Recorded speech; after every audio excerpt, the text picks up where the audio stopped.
2013లో by elections జరిగినప్పుడు మరి డిపాజిట్లు కోల్పోయి జీవచ్చంలాగా తయారైనటువంటి టీడీపీ పార్టీకి మరి కేవలం కాపులకి బీసీ రిజర్వేషన్ కల్పిస్తాను అని కాపుల ఓట్లు దండుకొని ఈరోజు 2014లో అధికారంలో రావడం జరిగింది.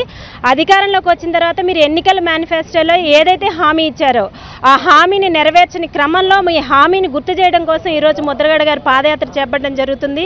మరి రాష్ట్ర వ్యాప్తంగా కాపులందరూ కూడా మరి మీరు ముద్రగడ గారి విషయంలో చేస్తున్నటువంటి తీరికి మరి రాష్ట్ర వ్యాప్తంగా ఉన్నటువంటి కాపులందరూ కూడా చాలా అవమానంగా బాధపడుతున్నటువంటి పరిస్థితి. తప్పనిసరిగా రేపు ప్రజాక్షేత్రంలో మరి కాపుల నుంచి మీరు చంపపెట్టు దెబ్బ తినాల్సి వస్తుందని తెలియజేస్తూ మరి ఏదైతే గోదావరి పుష్కరాల్లో 30 మంది జనాలు చనిపోవడానికి కారణమైనటువంటి మీరు మీ మీద ఒక కేసు పెట్టించుకోలేదు, మీ మీద ఒక ఎంక్వైరీ చేయించుకోలేదు, అయినా కూడా కృష్ణా పుష్కరాలు పెట్టడానికి మరి ఎలా అయితే చర్యలు చేపట్టారో అదేవిధంగా కట్టుదిట్టమైనటువంటి శాంతి భద్రత చర్యలు చేపట్టండి.